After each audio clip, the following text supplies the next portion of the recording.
Bismillahirrahmanirrahim. Alhamdulillahi rabbil alamin, wassalatu wassalamu ala rasuli rabbil alamin wa ala alihi wa sahbihi ajma'in, wa ba'du. Perbincangan kita di dalam kitab Anak Kunci Surga, Anak Kunci Surga, muka surah 46. Tanda kiamat. Tanda kiamat, kan? Antara tanda-tanda akan berlakunya hari kiamat, antara tanda-tanda akan berlakunya hari kiamat adalah munculnya Dajjal dan turunnya Nabi Isa dari langit. Matahari terbit dari sebelah barat, keluar binatang daripada bumi yang mampu bercakap kepada manusia.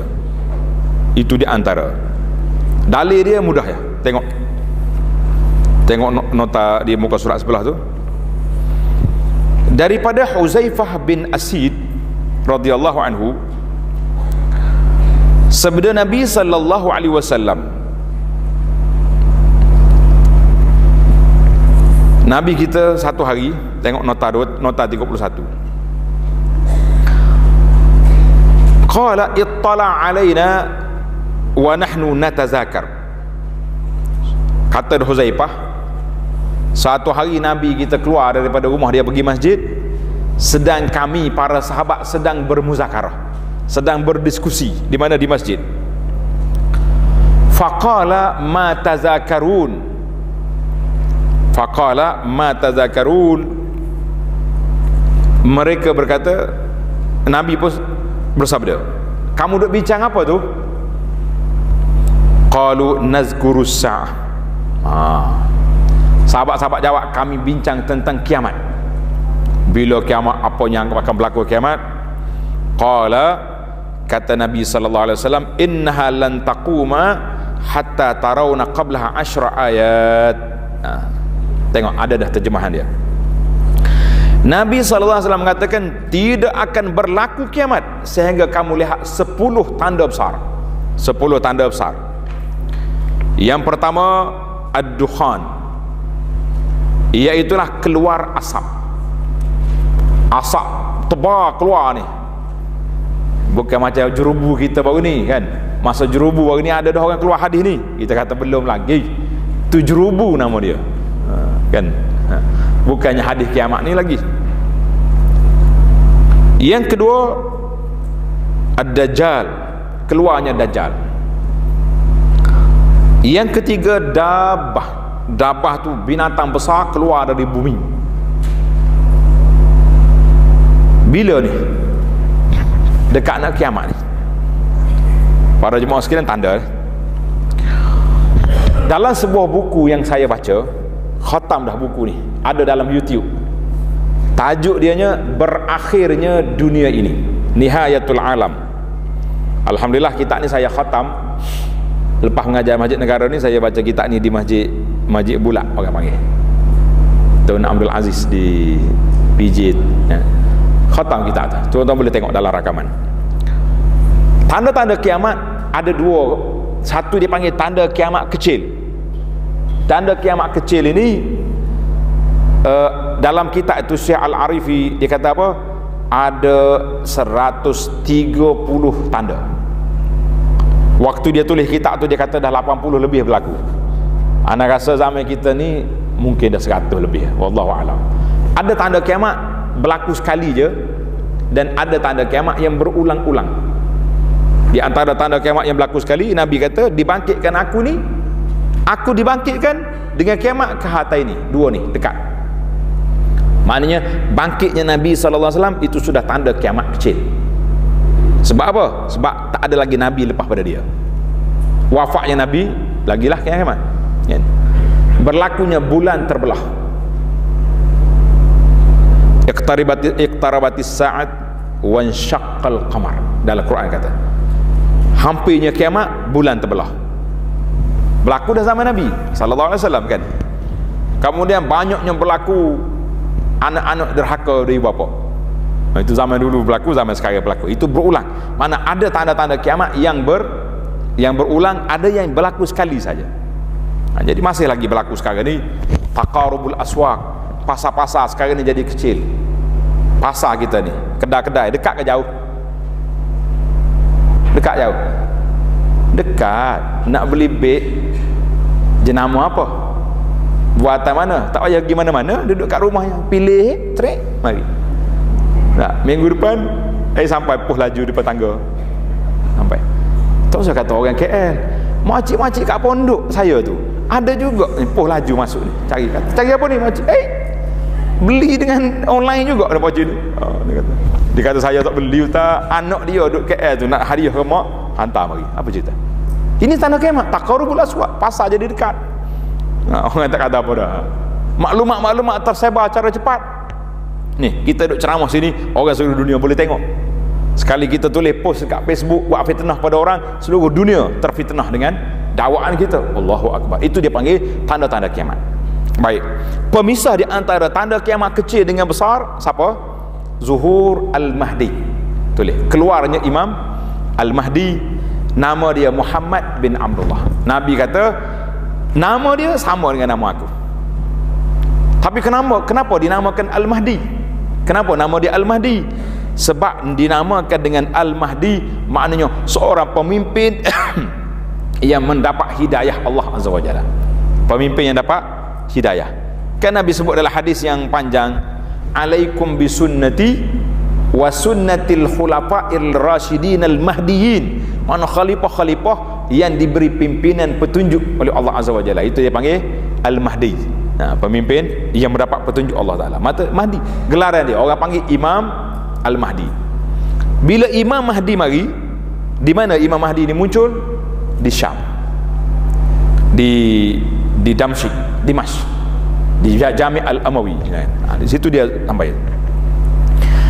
Tahun berapa wallahu alam, waktu munculnya zahirnya Imam Mahdi, seorang pemuda dari keturunan Nabi sallallahu alaihi wasallam ini, bila dia muncul pada waktu itu, tengok dalam hadis kita ni, turunnya Nabi Isa alaihi salam. Nabi Isa turun daripada langit. Malaikat bawa turun dia Nabi Isa alaihi salam. Diturun di mana? Di Manaratul Bayda, menara putih di Masjid Dimash. Dia turun waktu tu Imam Mahdi baru nak solat. Ada kata solat subuh. Bila Mahdi tengok, dia kenal. Oh, Nabi Isa, fadal, sila jadi imam. Mahdi kata, Nabi Isa kata, la wa imamukum minkum, imam kamu daripada kamu. Kenapa aku nak kacau? Walaupun dia Nabi, tapi jawatan dia, Rasul dia tu, risalah dia telah tamat. Sekarang ni risalah Al-Quran kan? Maka Nabi Isa AS bila dia turun nanti di akhir zaman, dia akan ikut hukum Quran. Dia tak bawa lagi Injil, tak bawa lagi kitab Injil dia. Maka bila selesai daripada salat, ketika itulah berlaku ni, kata di para ulama, alamat kiamat ni berlaku seperti tasbih, biji tasbih, satu. Mana dia mari tu dekat 1, 2, 3, 10 berlaku kiamat. Pada waktu tu kita mungkin tak ada, ataupun sempatnya kita, wallahu alam, tak nak kata apa. Tengok sini, berapa perkara tadi? Turunnya Nabi Isa, keluarnya matahari dari sebelah barat, turunnya Nabi Isa, keluar Ya'juj Ma'juj, berlakunya 3 kali gempa bumi yang besar. Pertama berlaku di sebelah timur, diikuti di sebelah barat, dan akhir sekali di kepulauan Arab. Dan akhir sekali api keluar dari Yaman menghalau manusia menuju ke tempat perhimpunan manusia semuanya. Hadis ini dikeluarkan oleh Imam Muslim. Jadi hadis ini 10 tanda. 10 tanda ni dia jadi macam mata rantai, macam ataupun tasbih, satu keluar. Baik. Waktu Nabi Isa tadi sampai, kebetulan masa yang sama Dajjal keluar. Dajjal yang kita takut ni ada masa tu. Bila Dajjal mari, Nabi Isa kejar dia di Babul Lud dekat Palestin. Maka Dajjal bila bau Nabi Isa, lembek lalu. Dia punya tak bermaya dah. Orang panggil aura dia hilang. Yang dia duk kacau orang tu, kalah Nabi Isa AS. Selesai dengan Dajjal, keluar pula Ya'juj wa Ma'juj. Keluar Ya'juj wa Ma'juj. Ya'juj wa Ma'juj ni makhluk manusia, tapi dia punya ganas. Kalau ikan tu dipanggil ikan Firana ke apa, yang dia boleh gigi habis sekali dengan tulang-tulang hancur. Firana, ikan hok gigi tajam. Ya'juj wa Ma'juj macam itulah. Dia mari, dia binasakan benda-benda. Dan dikepungnya Nabi Isa AS terkepung, sehinggalah Nabi Isa AS berdoa kepada Allah Azza wa Jalla supaya binasakan Ya'juj. Allah hantar mari ulat. Ulat gigit tengkok Ya'juj Ma'juj, dia mati habis. Nah, kita kata la ya'lamu jununa rabbika illahu, kita tidak tahu tentera Allah Ta'ala ni kecuali dia yang tahu. Tentera Allah Ta'ala ni tak hantar besar-besar, kecil-kecil dia hantar mari. Ya'juj Ma'juj kalah dengan ulat. Apa ni, Abrahah, ketua gajah, mati dengan burung ababil. Burung ababil yang kecil ya, bukannya burung helang besar tu. Numrus, nyamuk, apa dia lagi? Itu tentera Allah Ta'ala. Sekarang ni dihantar mari virus corona pula. Nah, takut habis seluruh dunia. Nah, itu dia panggil tentera Allah Azza wa Jalla. Kemudian bila mati Ya'juj Ma'juj, busuklah kawasan tu. Orang mengadu pula Nabi Isa AS, dia kata Isa busuk habis, macam nak buat? Nabi Isa berdoa Allah SWT, Allah Ta'ala hantar mari burung, ambil dia punya bangkai-bangkai ni, entah dicampur di mana. Jadi marilah pula, kemudian keluar dabah. Dabah ni keluar binatang besar yang keluar dari bumi. Ada riwayat yang mengatakan dia keluar di antara Safa dengan Marwah. Jadi jangan marahlah kalau kajian duk gali sekarang ni pun, biarkan, sebab dia nak seolah-olah macam nak buka lorong kepada dabah ni mari. Ada orang marah, dia kata, Ustaz, kenapa Arak ni buat bangunan tinggi dekat Masjid Haram tu? Kan? Saya kata, kenapa marah? Mahal lah jadi hotel. Kalau mahal, duduk hotel murah kat bawah tu, apa susah kita? Ada lagi, kita kata mahal je, musim haji tak cukup booking tu penuh. Kita ya tak ada duit, orang lain banyak pun. Susah apa dia? Saya kata, tuan, jangan duk marah. Mereka buat ini untuk nak merealisasikan tanda-tanda kiamat yang disabda oleh Nabi sallallahu alaihi wasallam. Ingat ada waktu malaikat mari tanya Nabi, bila kiamat? Nabi kata apa? Mal mas'ulu anha bi'a'lama minas sa'il. Orang yang ditanya bukan lebih tahu daripada yang bertanya. Mana kita dua sama-sama tak tahu. Allah Ta'ala saja tahu tarikh. Mana tanda dia? Malaikat tanya, wa ma asrat, mana tanda dia? Maka Nabi kata, boleh hufatan uratan yatatawalluna fil bunyan. Orang yang berkaki ayam dulunya, penggembala kambing, membina bangunan yang besar-besar, yang tinggi-tinggi. Besar tu tinggi tu, kalau mengikut inci dia, menara jam saah tu lebih tinggi daripada KLCC. Lebih tinggi daripada KLCC. Sekarang ni dia orang duk berlomba pula buat 1 kilometer tinggi di Jeddah, Kingdom Tower. Nak kata apa? Biarnya buatlah. Itu tanda kiamat. Kalau tidak, tak kiamat pula kan. Lambat lagi nak kiamat. Anak kadang-kadang bergurau dengan kawan-kawan Arab, saya kata, kamu ni kopuh lah. Dia kata, apa kopuh? Kenapa mu nak cepatkan kiamat? Dia kata, dak apa buat tanda tu? Dia pun senyap lah. Dia ingat hadis tu. Itu dipanggil dabah, binatang bumi ni. Ada kata keluar daripada Bukit Safa dengan Marwah tu, keluar dari situ, dan dia boleh bercakap. Ada dalam buku yang anda tulis, Sejarah Mekah. Kalau tuan-tuan dan puan-puan tengok dalam buku Sejarah Mekah, ada buku yang saya tulis, nama dia Makkah Al-Mukarramah, Kelebihan Sejarah. Kita tulis tentang ni, Bukit Safa ni keluarnya dabah, keluar daripada Bukit Safa. Wallahu alam, bagaimana rupa dia, macam mana bentuk, tak usah duduk carilah. Kalau saat waktu dia keluar, nanti orang tahu ini tanda kiamat. Yang pentingnya dia tak akan keluar kecuali pada waktu yang mutaakhir, mendekat nak kiamat dah, selepas keluarnya Imam Mahdi. Selagi Mahdi tak, baik Mahdi ramai keluar sekarang ni. Ingat ada cerita 3 Mahdi keluar di pejabat agama baru ni?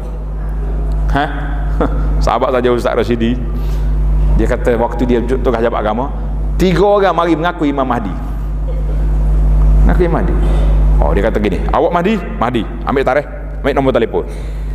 3 orang Mahdi cukup, dia panggil mari serentak. Interview seorang-seorang, mu Mahdi ya? Mahdi sebenarnya berapa orang atas dunia ni? Seorang ya, dia tu.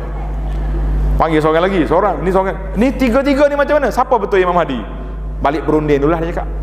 MOU dulu, siapa di antara tiga ni Mahdi. Dia kata tujuan saya panggil tu Ustaz, supaya pengikut-pengikut Imam Mahdi yang duduk kat luar tu tahu semua Tok Syekh ni penipu belaka ni. Mudah kan. Dia isu Mahdi ni dua ya, penipu ataupun radikal, ganas. Kalau para jemaah ingat 1 Muharram 1400, ingat tak? 1 Muharram 1400 ketika berlakunya tawanan Masjid Haram.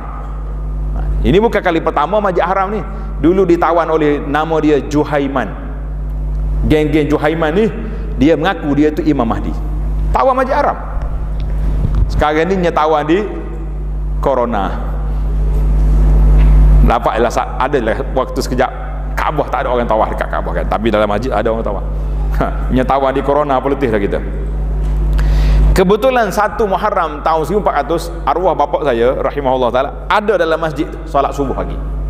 Ayah saya masa tu masih ada, dia pergi haji. Dia kata pelik malam tu, tengah malam orang pikul keranda jenazah masuk masjid banyak. Dia kata ajaib lah, tak ada pula dalam berita mengatakan ada kematian ramai-ramai, berlaku rusuhan ke rempuhan ke di Mekah ni siapa orang mati begini ramai, ataupun berlakunya virus taun, tak ada. Tiba-tiba keranda masuk.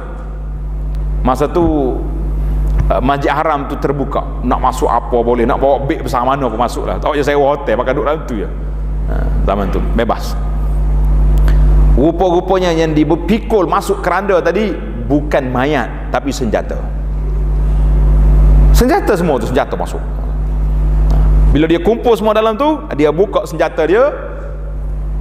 Berlaku penawanan itu subuh pada pagi tu 1 Muharram subuh. Lepas solat subuh bising. Jadi apa benda ni? Apa benda sini? Orang kelang kabut. Ada orang lain keluar, ada yang tak lain keluar, ada yang sekejap bunyi tembakan. Ada polis yang setelah ditembak.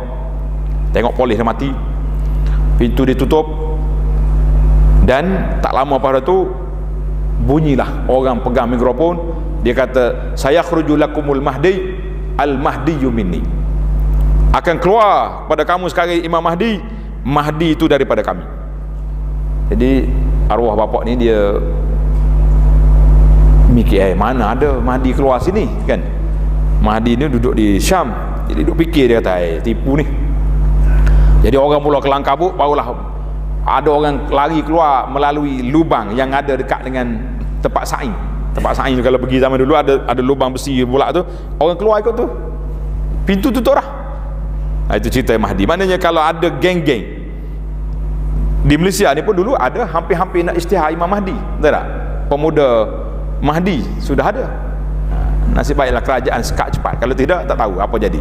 Sesak-sesak dah. Yang kita bimbangnya ni radikal ni, jadi militan, jadi ganas ni cukup bahaya. Jadi kalau ada para jemaah sekalian dengar kumpulan-kumpulan mana-mana lah berselindung di sebalik nama syariat ke tarekat ke kan, kalau ada yang duduk main Mahdi ni terus jangan ikut, itu bahaya. Kalau ada ustaz nama Mahdi mari nak mengajar, tak apa.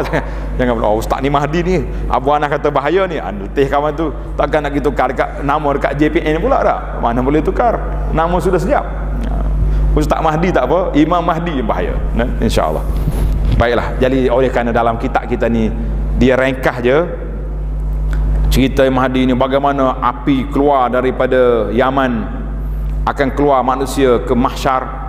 Itu di antara hadis Nabi sebut tadi. Maka Dajjal kita tahu dah. Apa lagi tadi? Yang pertama Dajjal, Dabah, keluar asap, dukhan dulu. Asap yang keluar akan berlaku. Kemudian dukhan ni asap dia tebal yang menyebabkan orang jadi, kalau orang kafir itu tersumbat dia punya pernafasan hidung. Wa ya'khudhul mu'minu kahiyatiz zukam. Tapi bagi orang mukmin asap tu macam sersema ya. Mana tak memberi kesan banyak. Tapi kita tahu lah orang kafir masalah. Itu dia panggil, dan dalam hadis lain sebut. Allahu akbar. Dan yang ketiga Dajjal sudah sebut, Dabah, matahari terbit di sebelah barat, itu Pada masa tu memang dekat kiamat. Sebabnya kalau matahari naik belah barat, kalau ada orang belum bertaubat, tidak diterima lagi taubat dia pada masa tu. Taubat dia tidak diterima. Turunnya Nabi Isa AS, keluarnya Ya'juj dan Ma'juj. Nah, Dajjal, Ya'juj, Ma'juj, Nabi Isa lebih kurang masa yang sama. Berlakunya 3 kali gempa bumi yang besar. Pertama berlaku di timur, di barat, dan akhir sekali di Kepulauan Arab. Sekarang ni gempa bumi kecil-kecil baru ni, yang besar ni tak belum lagi. Dan akhir sekali keluar api dari Yaman menghalau manusia menuju ke tempat perhimpunan manusia, iaitulah di mahsyar, perhimpunan mahsyar. Allahu Akbar. Dia kata apa ni, amari daripada Yaman dan dikumpulkan manusia di mahsyar di bumi Syam. Di bumi Syam. Mana api ni keluar dari sana, orang akan lari ikut api. Sampai tengah hari api, orang berhenti rehat, api berhenti juga. Api ada sini, mana tak boleh nak undur balik, tak boleh dah. Dia kejar semua sehingga sampai ke bumi Syam. Sampai di bumi Syam berhenti situ, maka akan berlakulah kiamat di situ. Wallahu alam. Baiklah, saya rasa kita nak ringkas-ringkas ya. Untuk maklumat ini tanda tuan-tuan. Siapa dia nak baca kisah alamat kiamat ini, tengoklah dalam buku Nihayatul Alam, berakhirnya dunia ini. Buku ni ada terjemahan bahasa Malaysia pun ada, bahasa Inggeris pun ada, bahasa Arab pun ada. Nama dia Nihayatul Alam. Bahasa Melayu kata terjemahan dia berakhirnya dunia ini.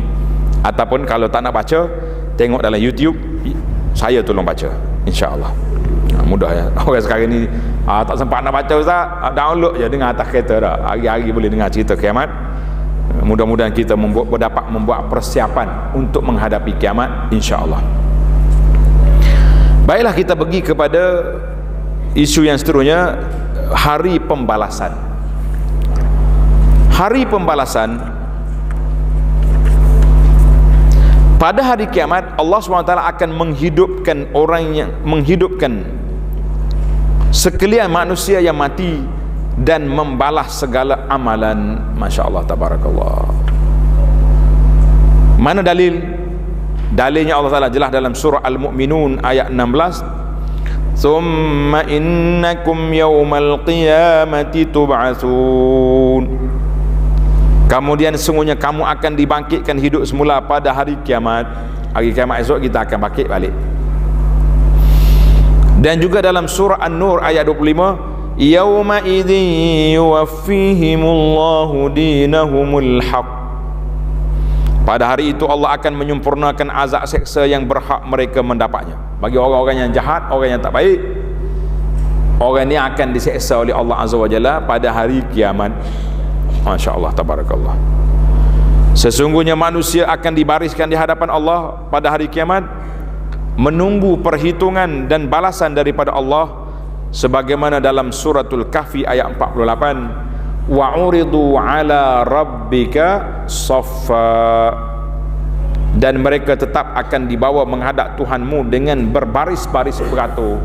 Jadi kalau kita tengok di hari kiamat esok, manusia ni semuanya akan beratur di hadapan Allah Azza wa Jalla. Dia panggil hari pembalasan. Jadi kita yakin semua dah.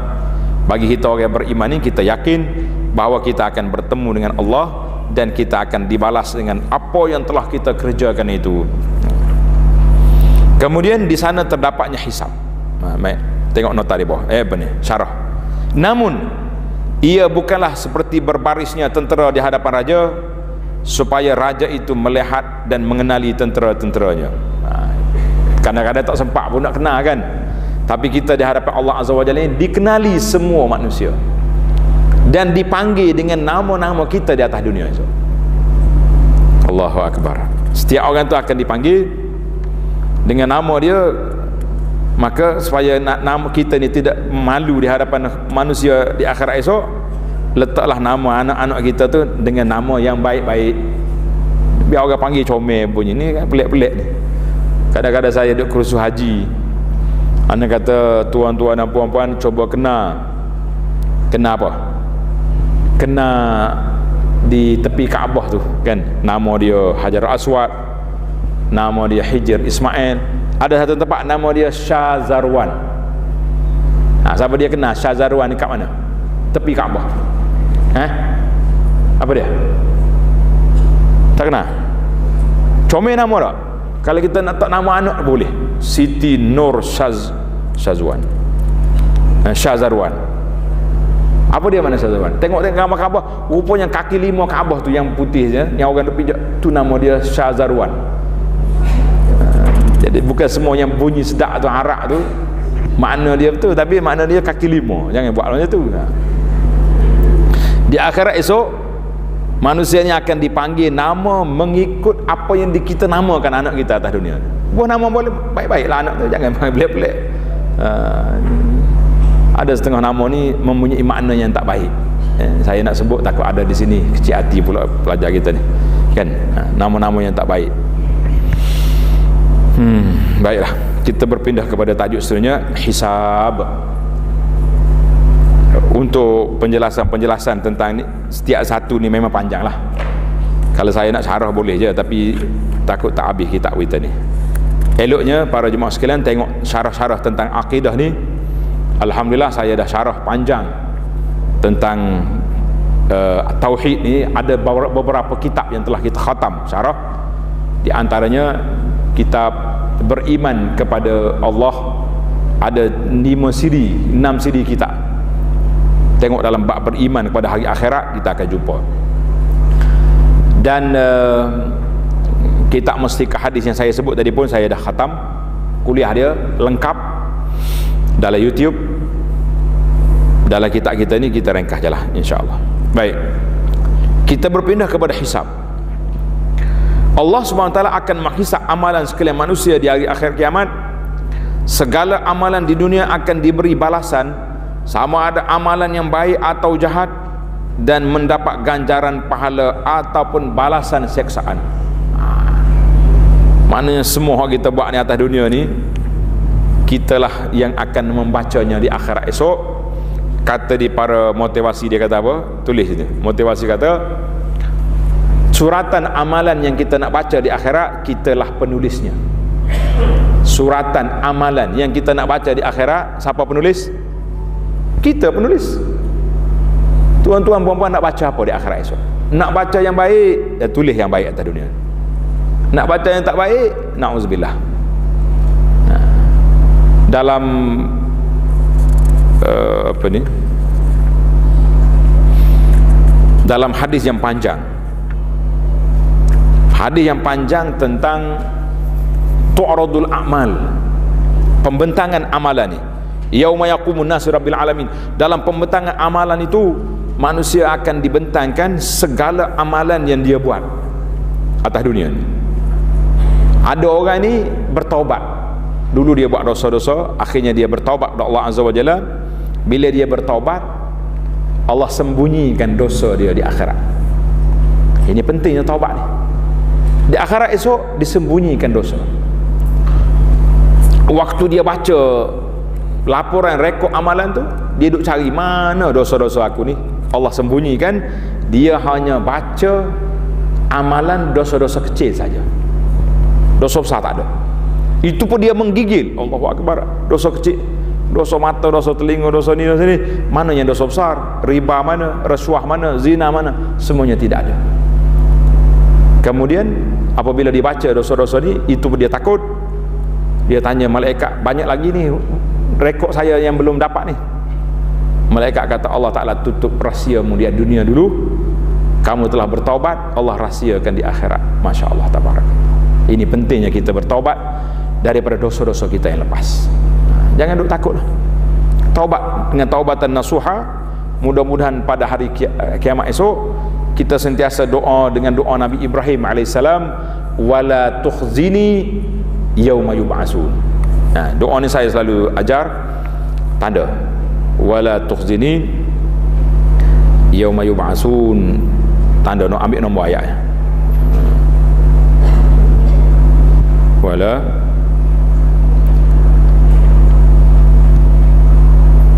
surah Asy-Syu'ara, tulis surah Asy-Syu'ara ayat 87. Ambil doa ni, kita baca wala tukhzini yauma yub'atsun. Ya Allah, jangan engkau hinakan aku pada hari dibangkitkan di akhirat esok. Di samping kita bertaubat, kita doa, minta dengan doa Nabi Ibrahim ni, kan? Tanda dah. Surah Asy-Syu'ara, Syu'ara ayat 87. Surah Asy-Syu'ara ayat 87, insyaallah. Wala tukhzini yauma yub'atsun. Ambil nombor ayat pas hari dalam Quran. Wala tukhzini yauma yub'atsun. Ya Allah, jangan kau hinakan aku pada hari dibangkitkan di akhirat. Tak adalah. Atas dunia orang hina kita, orang tuduh kita, orang macam-macam orang buat rekod pada kita, kita kata tak ada masalah. Kalau benda tu kita buat sungguh, Allah hapuskan dosa kita. Tapi kalau kita tak buat, dia buat fitnah pada kita, kita berpahala setiap hari. Setiap kali orang forward, orang share, orang kata kita, kita hanya menerima pahala free, walaupun kita tak tidur di rumah kita. Nah, ada nikmatnya situ. Walaupun sakit kepala juga, tapi gitulah keadaan. Tapi bila kita bertobat kepada Allah SWT, insya-Allah mudah-mudahan Allah Ta'ala sembunyikan, maafkan kita dan sembunyikan keaiban kita di akhirat. Hisab. Tengok hisab. Allah SWT akan menghisab amalan sekalian manusia di hari kiamat. Segala amalan di dunia akan diberi balasan, sama ada amalan yang baik atau jahat, dan mendapat ganjaran pahala ataupun balasan siksaan. Dua ya. Maknanya faman ya'mal mithqala dzarratin khairan yarah, wa man ya'mal mithqala dzarratin syarran yarah. Dua-dua tu kita akan tengok belaka. Tuan-tuan dan puan jangan bimbang, jangan takut. Sebab itulah kita percayalah kepada malaikat yang menulis amalan kita. Sekarang ni kita macam tak apa nak percaya kadang-kadang. Betul tak? Malaikat tulis kan dak ni tulis amalan aku. Sebab itulah semua amalan kita nak tunjuk dengan orang belaka. Lepas tawaf, tengah menangis depan Kaabah, ambil gambar, tulis dekat Facebook, alhamdulillah baru sudah menangis depan Kaabah. Berapa like dapat? Pedah berapa like? Kita ibadatkan Allah, bukannya nak tunjuk dengan orang, kan? Ingat baik. Ada benda yang tak perlu kita tunjuk-tunjukkan. Ada benda yang kita tonjol untuk mendapat orang ikut cara yang kita buat. Contohnya sedekah yang perlu kita tonjolkan. Contohnya kita kata orang ni orang miskin, kan? Rumah dia nak cabut rumah, nak runtuh dah, perlu 20,000. Kita tunjuk, saya bagi sedekah 1,000, tinggal 19 lagi. Siapa nak share? Boleh. Tapi kalau eloknya kalau kita nak bagi sedekah orang miskin, berah ke makanan ke, tak payah duduk tunjuk-tunjuk lah. Kita bagi senyap-senyap ya. Kalau orang tanya siapa beri, hamba Allah, tak payah duduk main nama-nama, tak perlu. Sebab kita yakin malaikat bertugas dengan baik. Betul tak? Jadi orang tak yakin malaikat tugas, ya dia nak tulis sendiri tu. Itu masalah. Allah SWT mengingatkan dalam surah Al-Maidah ayat 4, innallaha sari'ul hisab. Sesungguhnya Allah Ta'ala maha cepat hitungan hisab dia, laju sekali, laju dan tak tertinggal apa-apa pun. Seperti yang diriwayatkan dalam sebuah hadis, Allah Subhanahu Wa Ta'ala akan menghisapkan sekalian hambanya pada dalam tempoh masa separuh hari dunia. Berapa juta bilangan manusia atas dunia ni? Daripada zaman tu Adam sampai ke hari kiamat esok, berapa bilion bilangan? Tuhan boleh hisap setengah hari ya. Masya Allah, tabarakallah. Allahu Akbar. Pada hari perhitungan, manusia semua akan mendapat buku catatan amalan masing-masing. Allah SWT menerangkan dalam surah Al-Haqqah, فَأَمَّا مَنْ أُوتِيَ كِتَابَهُ بِيَمِينِهِ فَيَقُولُ هَاؤُمُ اقْرَءُوا كِتَابِيَهْ. Maka siapa yang diberikan menerima kitab amalnya dengan tangan kanannya, maka dia akan berkata dengan sukacitanya kepada siapa yang ada di sininya, nah, bacalah kamu kitab amalanku. Kita ni kalau kita terima apa? Terima benda-benda yang baik-baik. CJ anak lah, SPN semalam dapat berapa? 12A. Tayang besar-besar. Sekali dengan nombor-nombor A tu tayang dekat Facebook ni. Macam anak orang lain tak ada A. Dia panggil, bahasa orang kapal kata, suka nak apa ni, nak tak tahu apa nak marah ke kawan-kawan pula, suka nak nyehu lah kata orang Kelantan katanya, suka nak nyehu gitu. Jadi orang di akhirat esok bila dia dapat surat tangan kanan, ha umqra'u kitabah, mari baca. Sukalah ditunjukkan kawan-kawan dia dapat tangan kanan semua, insya-Allah taala. Allahumma ja'alna min ashabil yamin, kata amin. Ya Allah, jadi kita ni dari kalangan orang yang terima surat amalan dari tangan kanan. Kalau hak boleh tangan kiri pula, dia kata apa? Ya laitani lam uta kitab ya. Kalau aku tak dapat surat lagi baik. Nak kata apa? Surat dia penuh dengan benda-benda yang tak baik. Sesungguhnya Allah Subhanahu wa taala memberikan ganjaran pahala kepada amalan kebaikan dengan limpah kurnianya, manakala menyeksa mereka yang melakukan kekufuran dan kemaksiatan dengan keadilannya. Tuan-tuan kena ingat, bahasa kita dengan Allah Azza wa Jalla ni ada dua bahasa. Kalau benda baik kita kata apa? Allah Ta'ala beri kepada kita dengan limpah kurnia dia. Kalau azab kita kata dengan keadilan Allah Azza wa Jalla. Itu dia panggil bahasa beradab kita dengan Allah. Semua benda yang baik yang buruk Tuhan belaka bagi, tapi kita tak nisbahkan yang buruk itu kepada Allah. Kita kata Allah Ta'ala seksa hamba dia ni dengan keadilan dia, Allah menjelaskan dalam suratul An'am ayat 160, Man jaa'a bil hasanati falahu 'ashru amsalha wa man jaa'a bis sayyi'ati fala yujza illa mislaha wa hum la yuzlamun. Sesiapa yang membawa amal kebaikan, maka baginya balasan 10 kali ganda daripada kebaikan yang sama dengannya. Dan sesiapa yang membawa amal kejahatan, maka ia tidak dibalas melainkan kejahatan yang sama dengannya, sedang mereka tidak diunaya sedikit pun. Tak ada siapa nak unaya pada hari kiamat. Semua orang ni akan duduk di bawah mana? Di bawah belas kasihan Allah Azza wa Jalla. Masya Allah, tabarakallah, Allahu Akbar. Bagaimana cara kita terima surah amalan? Tanda tuan-tuan, semua benda akan wukuf di hadapan Allah Azza wa Jalla. Kata Nabi sallallahu alaihi wasallam, Aisyah radhiyallahu anha, dia dengar Nabi kita bersabda. Nabi kata apa? Laisa ahadun yuhasabu yaumal qiyamati illa halaka. Tidak ada siapa yang akan dihisap amalannya kecuali dia akan binasa. Aisyah pun tanya, ya Rasulullah,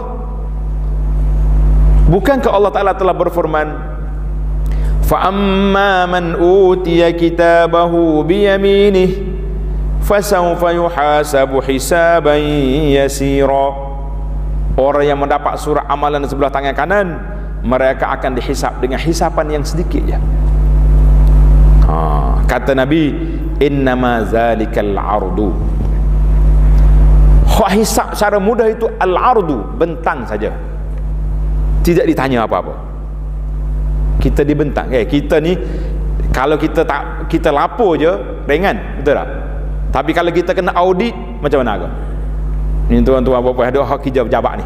Sekali audit nak mari, berapa malam tak tidur? Sudahlah. Nak pergi masjid pun, duduk masjid orang duduk kuliah duduk iling kepala. Audit mari 2 hari lagi ni. Itu dia panggil hisab. Bagi orang yang beriman, saufa yuhasabu hisaban yasira, akan dihisab dengan hitungan yang mudah. Nabi kata zalikal ardu, itu hanya bentang je.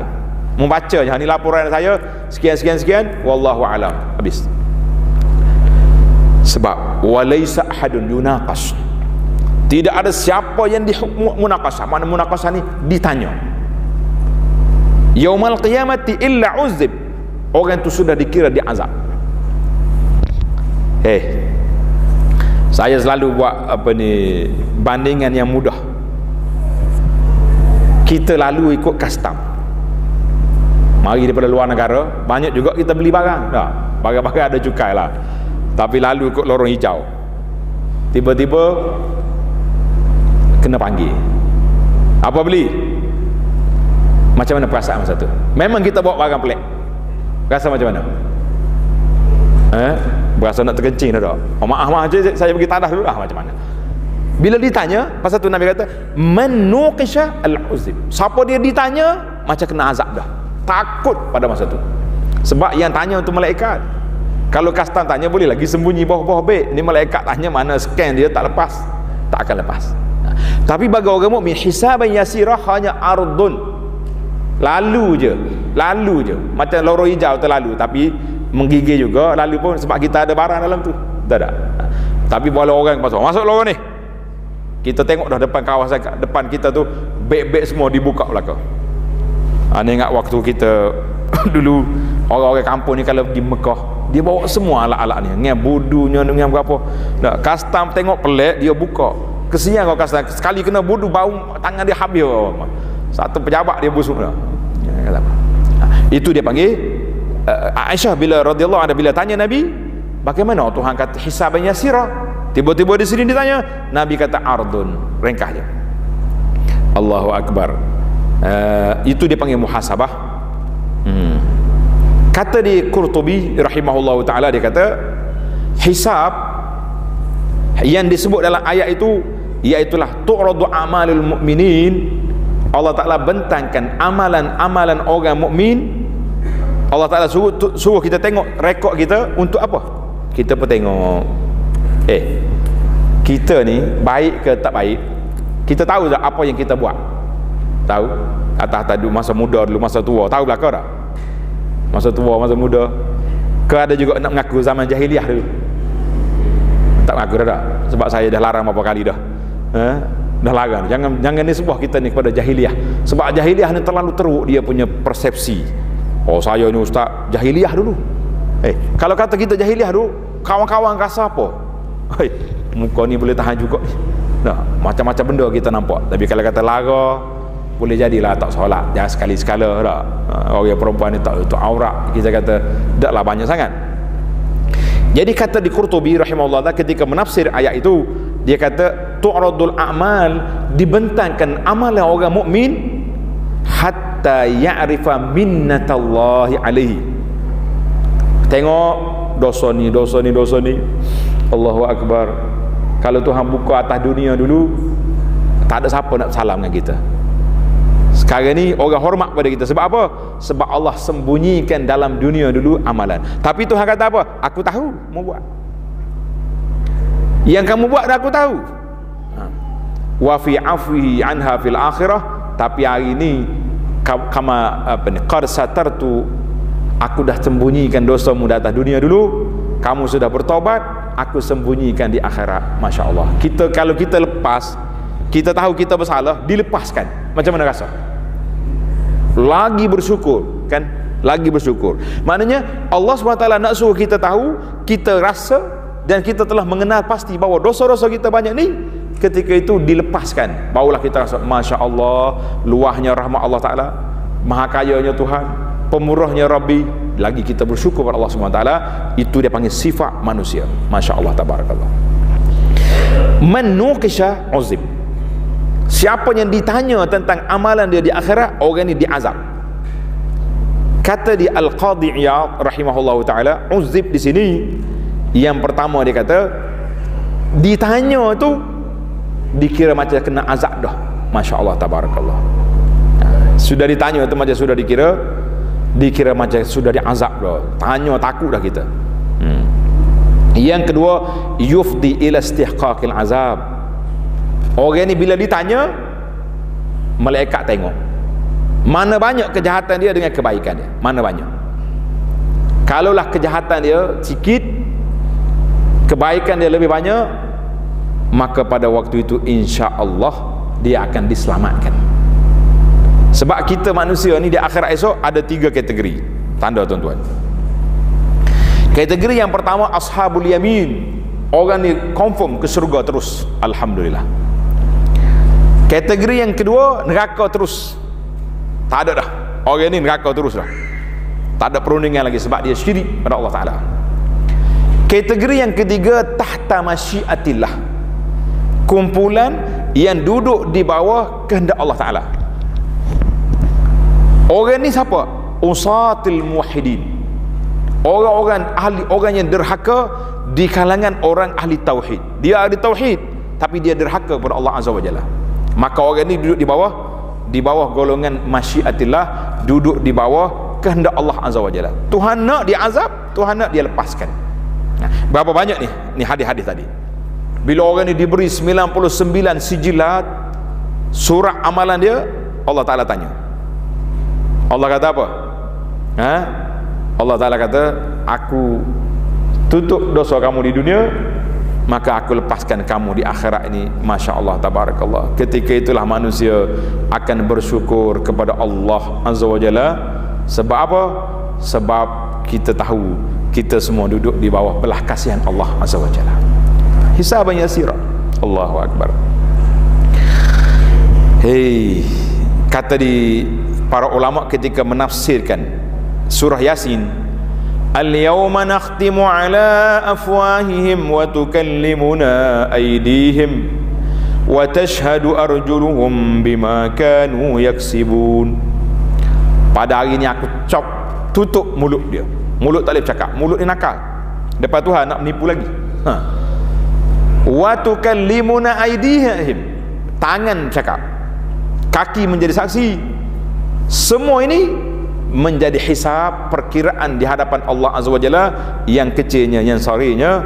Masya Allah, tabarakallah. Semua manusia akan dihisab. Yang tak dapat dihisabnya berapa? 70,000 yang masuk syurga bila hisab wala azab. Kan ada 70,000 tu. 70,000 ni terus lepas. Orang lain kena. Dalil kenanya kita akan tengok dalam bab titian nanti, sirat.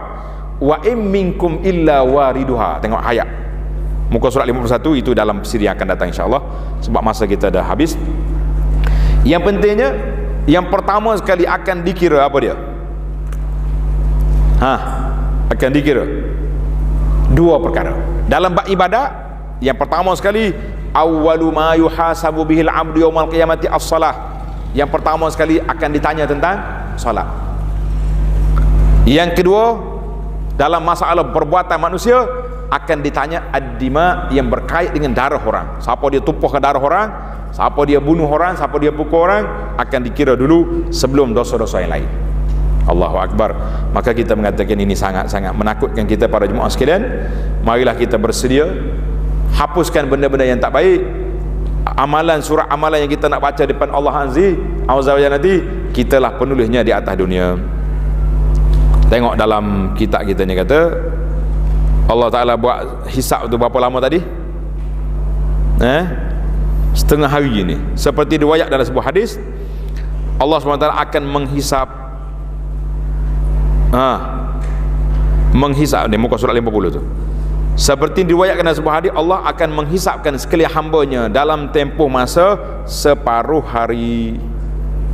Mana hadis ni?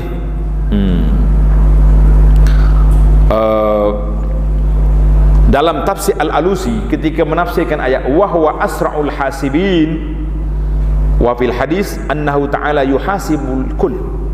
Allah Ta'ala akan hisapkan semua fi miqdari halbisyah, sekadar perah susu kambing. Sekejap je tempoh masa. Ni ayat ni Nabi kita ni sabda kepada orang Badui.